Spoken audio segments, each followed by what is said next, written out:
Assalamu alaikum and welcome back, Queens, to the Muslima Marketing Podcast. This episode is going to help you learn everything that you need to master ethical, halal, and empathy led marketing and how to use it to sell your own products and services easily. It might be a little long, but you can easily listen to it while doing your dishes or cooking your meal because we are going to talk about the common unethical marketing practices that are so normalized in the online space, but they are actually haram. And it is so important to have this discussion because, as Muslims, it's super important to know everything we are doing is ethical and 100% halal because we have a firm belief that we are going to be held answerable for every single deed, right? So, I would love for you to share this episode as much as possible so we can help more Muslims to stop using haram and unethical marketing practices in their business. You can do this simply by posting on your Instagram story.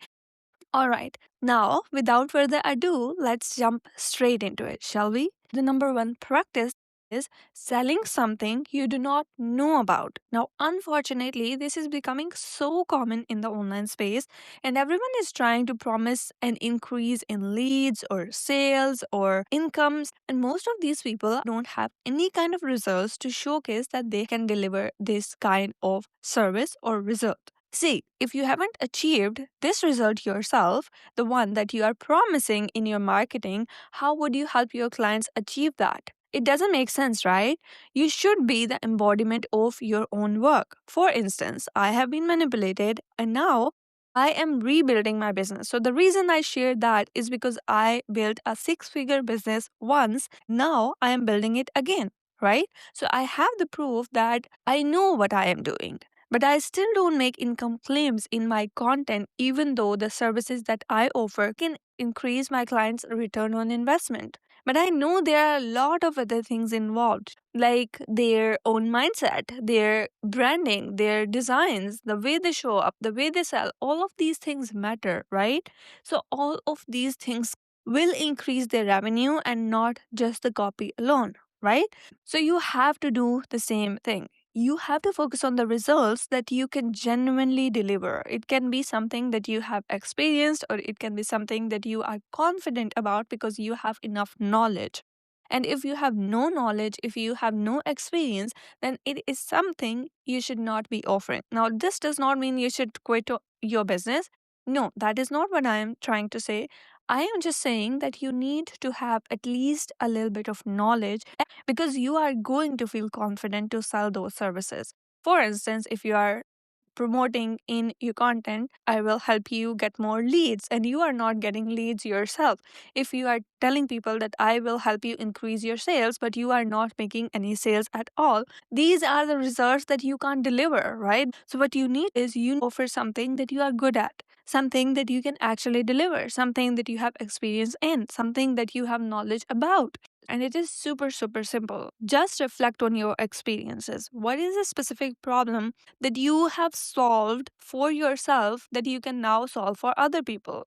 For instance, you can be a revert who struggled with the feelings of loneliness when you embraced Islam. And then you tried different things that worked for you. So now you can sell a guide or an ebook and share all of the knowledge and experience in that. Now, selling this product is going to be super effortless for you because you have the experience. You are confident in what you are trying to sell, right? So, that is why you need to sell the services that you can actually deliver.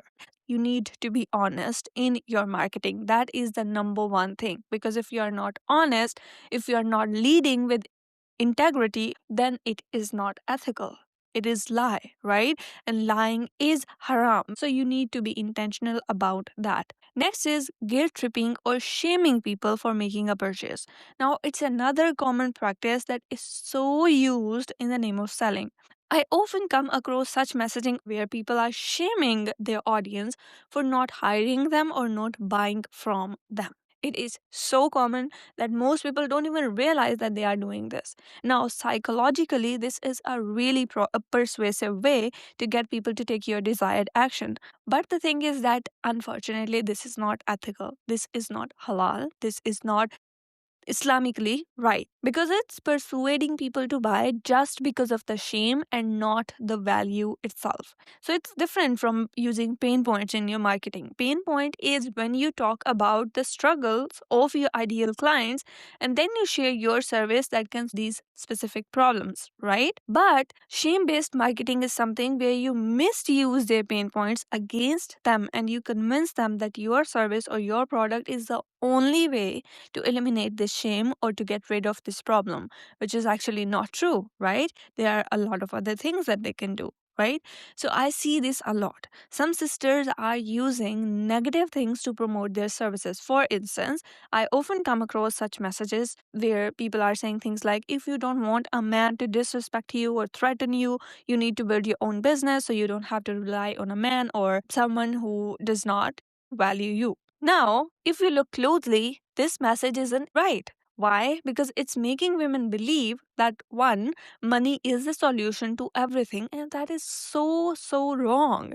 That is simply not true. You can still convince people to start their businesses, but not in a negative way, not by creating perspectives that are harmful and that can ruin people's life and actually the entire society, right? I also see things like if you're scared of losing your job, start your business. Now, you might be thinking that what is actually wrong in it. Again, you have to pay close attention to every single word that you are using in your marketing because if it is not leading with empathy, it is not leading with positivity, then it is doing more harm than good, right? Now, if you are thinking, then how can I actually promote my services? You just simply need to infuse empathy. You need to show people that you genuinely care about them and talk about their positive experiences. So, for instance, you can say something like this. Imagine waking up with a smile, kissing your baby on the forehead, and then slowly leaving your bed, making yourself a morning coffee, and enjoying it while sitting under the sun because you don't have to rush through the mornings to leave for the office. Now, can you see the difference? This will make people want to jump in because it is speaking to their desires and you are not guilt tripping them. This message is so positive. This is where you are not shaming them. Right? Actually, you are showing them what's possible. Again, you don't have to exaggerate it. Now, the thing is that even if people buy from you because of guilt or fear, it is going to create a negative brand experience and it is going to impact you in the long run. Why? Because this person didn't buy from you because of a positive experience. They, made a purchase because they felt ashamed or embarrassed. Now there are almost no chances of this person recommending your business to someone else. Why? Because you created that negative experience, right? So when you are in business, you need to make sure that you are doing everything ethically right. You're not falling for these tactics just to make a few sales.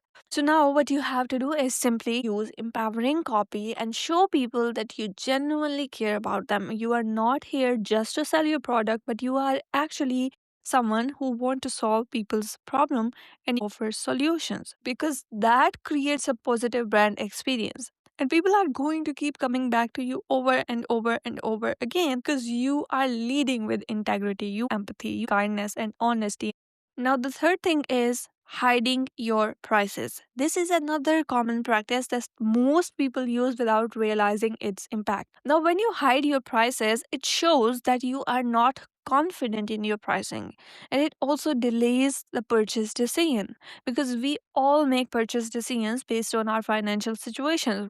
Not everyone can afford everything. Not everyone is willing to buy every single thing that is available out there, right? So, if you get people to book a call with you and then they figure out, I can't afford that because that is the only time you mention the price, and guess what?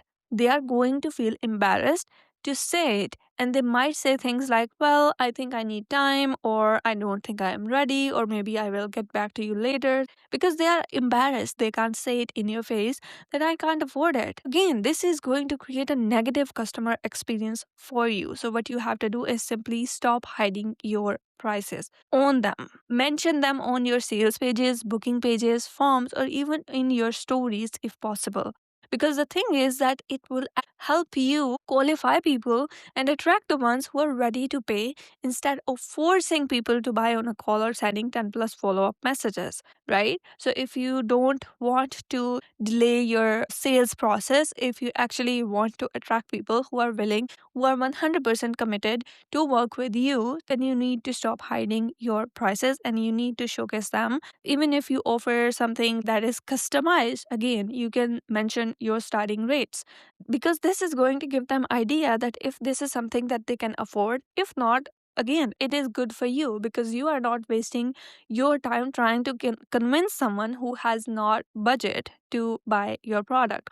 Now, the last one is fake scarcity and urgency. Now, it's a common sales tactic that most people use. I often see posts where people are selling a digital product and then they say things like limited spots. Now, it does not make sense when you are selling something like an ebook or guide or template because these are not physical products that you have to create again.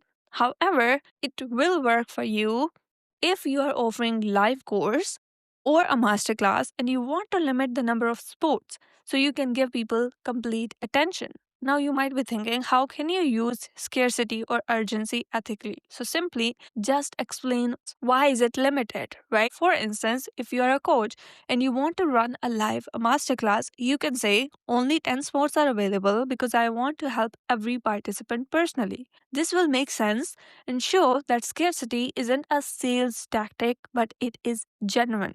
Another one is the urgency.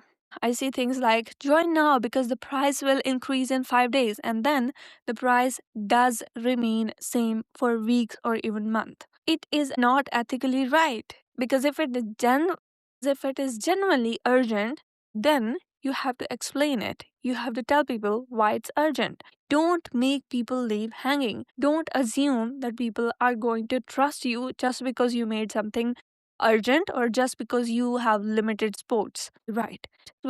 So please avoid using these unethical tactics and follow the practices that I just shared that are an integrity led, empathy led, and are ethical. Now, I want you to just implement this in your marketing and tag me in your stories to let me know how you liked this episode. And also, do share this episode. Let other people know about this episode so they can also benefit from it.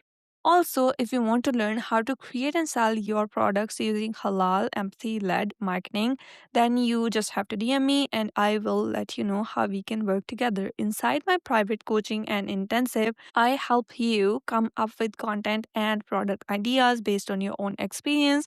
We create your personalized content and marketing strategy for you. And that means you have your own content bank. That means you will have your own content bank with specific and high converting content ideas that you can use for months to sell your services or your products. And you are going to walk away with clarity and confidence to show up consistently and create content that sells easily without using manipulation or shady marketing, right? So, all you have to do is DM me on Instagram, and I would so love to help you out. Jazakallah for listening. I will catch you soon.